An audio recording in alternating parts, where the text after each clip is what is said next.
Hello, my name's Jean Hartley. I'm Professor of Public Leadership here at the Open University and also Academic Director for the Centre for Policing, Research and Learning. For this short film for CPD Week, I want to encourage you to read an article about public services innovation. I've got a copy here. It's called 8.5 Propositions to Stimulate Frugal Innovation. And it's deliberately designed to be of interest to people who don't have money or much in the way of resources to undertake innovation. Innovation is a very trendy word, and public services are often being asked to be more innovative. But what really does that mean, and how can you actually undertake that? First of all, I want to bust a myth that the public sector isn't very innovative and that really innovation only comes from the private sector.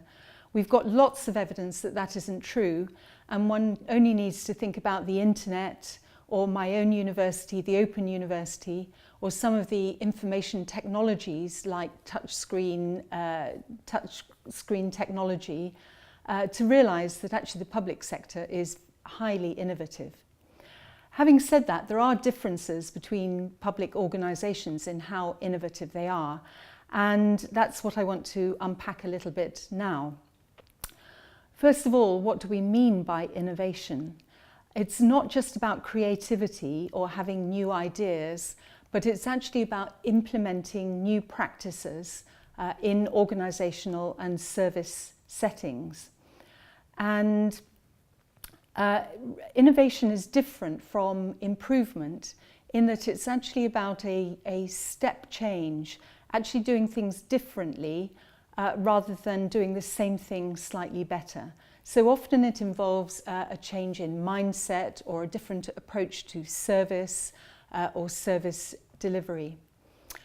I think the other thing about innovation to be aware of is that sometimes people think innovation has to be totally, completely new and never thought of before. But if it's a new innovation to your organisation, then it's an innovation. It doesn't matter if it's occurred elsewhere. If it creates changes in behaviours or practices in your organisation in a significant way, it's an innovation.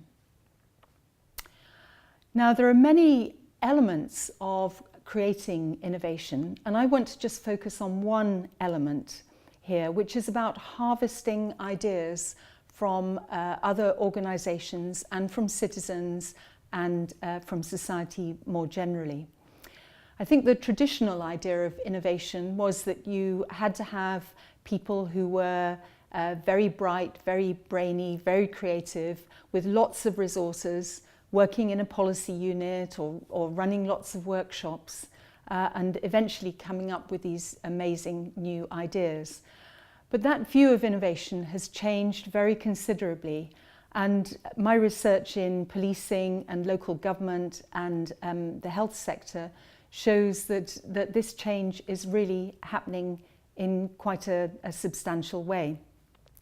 So harvesting ideas is, instead of actually sitting inside the organisation and trying to think up good thoughts, it's about keeping your eyes open and your brain alert and having curiosity about what might be available, it being used in other organisations in society that might be commandeered and used possibly in a quite different way in your own organisation.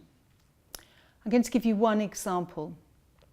And that comes from the health sector, when Great Ormond Street was struggling with how to transfer children from theatre to intensive care, and finding that often when that happened, mistakes were made and information was lost as the activity transferred from one team to another.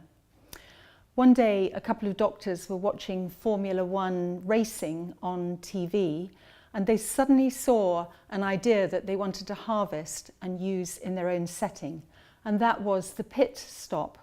So they saw a car being taken off the track, being attended to by a range of people with very specified roles. They had rehearsed it a number of times, and the car could not go back onto the track until a particular individual made the decision that that could happen.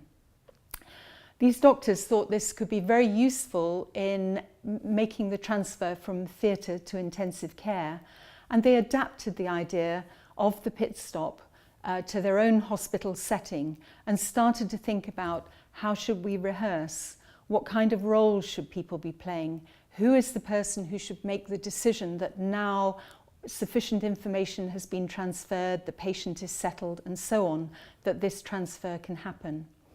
If you want to read about that and other aspects of innovation in public services, then do read this article, and the details are below.